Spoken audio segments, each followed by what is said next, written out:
Ready to list your home? I bet you want to know how much it's going to cost you to sell the house. Grab pen and paper because I'm going to tell you all about it right now.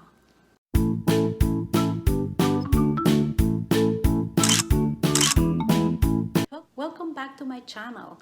This is Reyna Fullerton with Jerry Fullerton Realty here in Houston, Texas. I help buyers and sellers with their real estate needs, and I also help agents with the real estate questions. If this sounds like you, then subscribe to my channel. That way you won't miss any future tips. We're gonna get down to it. How much does it cost to sell your home? There's two types of expenses. The ones associated with your property, such as taxes and title expenses, and the ones negotiated in the contract. Title expenses, such as title policy, tax certificate, escrow fee, recording fees, and other services provided by the title company. Title policy alone is a little bit shy of 1% of the sales price.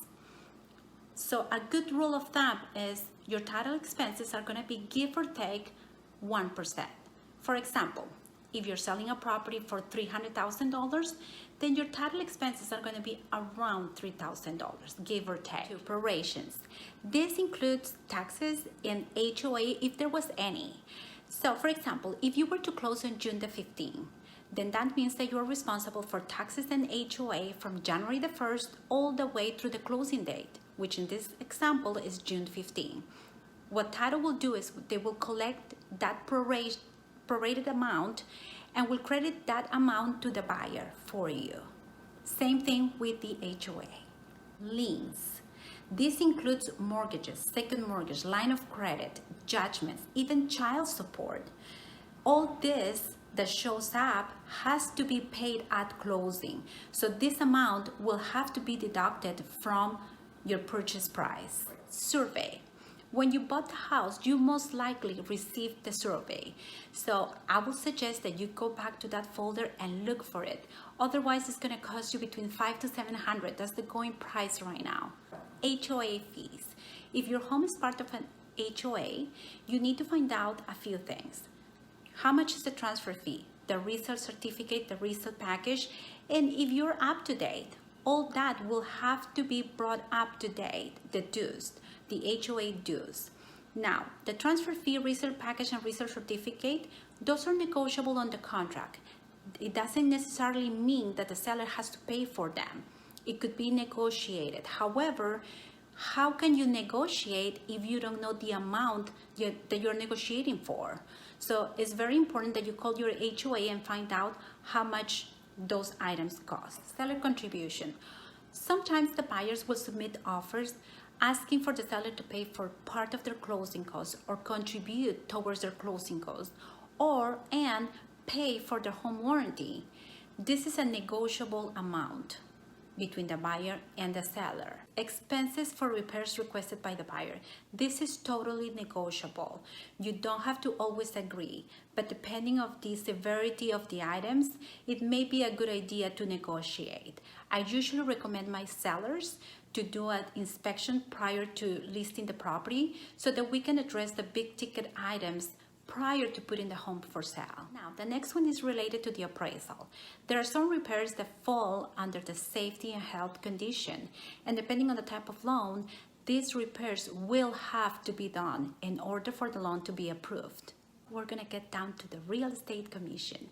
If you decide to work with a real estate agent like me, if you're not close to me, then I can definitely find a local agent in your area that can help you. I just wanted to make sure that you understand there's no set fee, there's no average, there's no standard fee.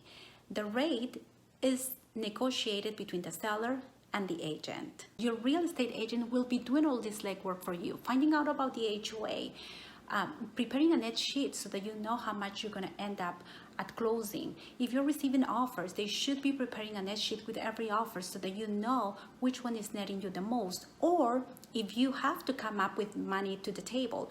That's very important information to know. Now, another thing that your agent is going to do is going to make sure that you're compliant with the contract, that you're providing with the proper disclosures in a timely manner.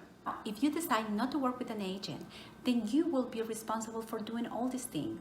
including marketing, showings, taking calls, negotiating, providing with disclosures, and staying compliant. Now, if another agent brings you a buyer, most likely you're going to agree to pay that buyer as agent. And he's going to be doing all the paperwork. To me, I compare this as if I'm going through a divorce, right? And I'm asking my partner's lawyer to represent me as well. Most likely, I'm not going to get a good deal. That's why you have to have your own representation and make sure that they're looking for your best interest. Refunds after closing. If you have a mortgage, you most likely have been paying towards your escrow fund.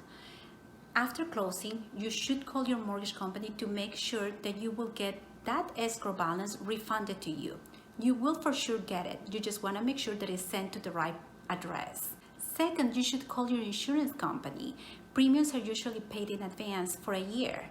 Make sure that you tell them that you sold the home so that they can refund you the unused portion of the premium. Now that you know how much it's going to cost you to sell your home, my next question is, do you know how much is the value of your home, your fair market value? If you're thinking about selling soon, then click on the link below.